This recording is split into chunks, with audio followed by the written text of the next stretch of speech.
بسم الله الرحمن الرحيم. الحمد لله والصلاة والسلام على رسول الله صلى الله عليه وعلى آله وصحبه ومن والاه.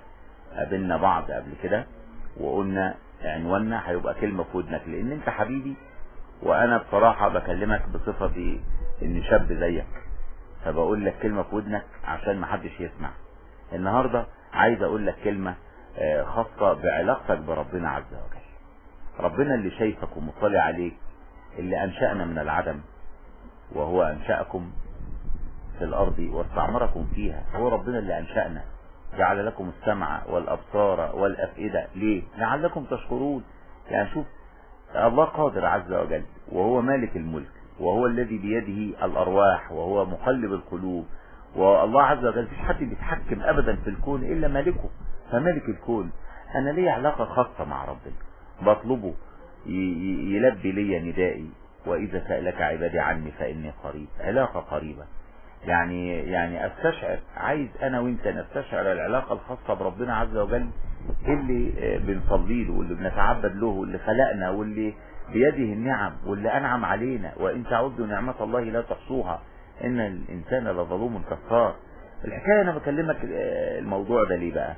لان بصراحة بلاقي ساعات ناس بتعدي عليها ايام ويمكن سنين وشهور وهو ما بيستشعرش حلاوة انه عبد لربنا. دي تستشعرها في سجدة، وتستشعرها في نعمة البصر. يعني تعالى مثلا كده شوف من النعم الجميلة قوي اللي ربنا بيحب انك تتعبد له بيها، عبادة اسمها عبادة التفكر. ولذلك النبي صلى الله عليه وسلم يقول تفكر ساعة خير من عبادة عام او سنة. تفكر ساعة ليه؟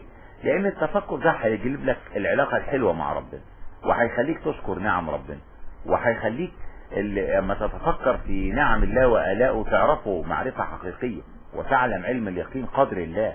تعلم أنه لا إله إلا الله واستغفر لذنبك. وشوف ربنا بيقول على عدد من عبيده وما قدر الله حق قدر، والأرض جميعا قبضته والسماوات مطويات بيمينه. فكرت في دي؟ فكرت في إني وما قدر الله حق قدري، يعني معناها إن عباد كتير مش عارفين قيمة ربنا ولا قدر ربنا. ازاي عبد الله عز وجل ممكن يقهره ويسخط به الارض ويخسف به الارض ويميته في اي لحظة، ويدخله الجنة برحمته، يدخله النار بعدله وفضله، وهو مع ذلك متردد في قبضة الله بين عدله وبين فضله. ان شاء عذبه وان شاء رحمه. مين اللي هيرحم غير الله؟ مين اللي بيعذب الا الله؟ مين اللي بيدخل الجنة الا الله؟ مين اللي بيعطي الا الله؟ مين اللي بيمنع الا الله؟ مين اللي مالك الا الله؟ فعايز انا اتذوق حلاوة العبادة في معرفة الله. يبقى الكلمة اللي بقولها لك في ودنك، اوعى تنسى في يوم انك تتفكر في نعم ربنا عشان ترجع له، وعشان خاطر يبان انك انت عبد حقيقي لله عز وجل. ومن العبودية دي تصور ان النبي صلى الله عليه وسلم مرة واحدة ست عدت عليه، والست دي كانت بترافس الرجال.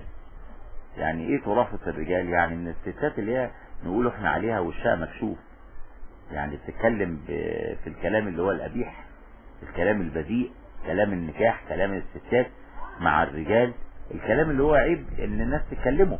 هي وشها مكشوف ونزع عنها الحياء، بس لم تكن اسلمت، يعني لسه مش مسلمة.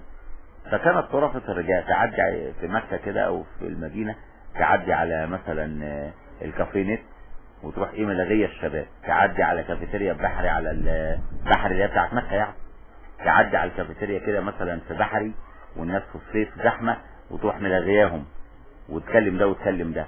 فكانت ست من النوع ده، بس لم تكن اسلمت. عدت على النبي وجدته يجلس على الارض يأكل على تربان، يعني طبلية مرتفعة كده. فقالت انظروا الى هذا الذي يدعي انه نبي يجلس على الارض كما يجلس العبد ويأكل كما يأكل العبد.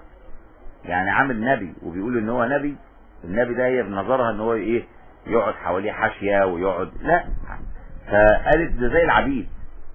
فقال النبي صلى الله عليه وسلم وهل على وجه الارض اعبد لله مني؟ انت قلت حاجة غلط، ده احلى كلام انت قلتيه. كلام الست اللي بتقوليه ده لو انت قصدك بيه سخرية واستهزاء، بالعكس، انا اعبد واحد على وجه الارض. قال وهل على وجه الارض اعبد لله مني؟ هو في حد عبدا لني؟ انا اعبد واحد. بس عبودية لمين؟ لله عز وجل. فالمرأة استحت وكتفت فقالت يأكل ولا يدعوني، يعني بياكل وما قاليش اتفضلي. قال اجلسي كلي حبا وكرامة، يا مرحب يا مرحب في العين وفوق الراس، وماله حاجة اتفضلي. فامرأة كبيرة هي مش موزة صغيرة، خلي بالك لحتى الواحد يحب يطبق السنة دي وبياكل بقى واي حد معدي ولا حاجة يقول له اتفضل. لا، ده ست كبيرة وده النبي، عشان نعامل الستات الكبار باحترام حتى لو كانت بتغلط او لسه ما تصلحتش اخلاقها، احنا كابناء ليها نعاملها معاملة حلوة. انما البنات الصغيرين يبقى ليهم الاخوات يدعوهم. فقال لها اجلسي كلي حبا وكرامة، جلست. قالت يأكل ولا يطعمني في فمي، يعني كمان ما احطش لقمة في حنكي. فرفع النبي لقمة الى في المرأة ووضعها في فمها، فقالت اشهد ان لا اله الا الله وانك محمد رسول الله، ولم ترى، يعني ما اتشافتش بعد كده ترافة الرجال ابدا. اذا ديت العبودية الحق، تواضع لله ومعرفة لقدر الله ومعرفة لأسماء الله وصفاته، عشان نتذوق حلاوة القرب من الله ومعرفة الله الحقيقية.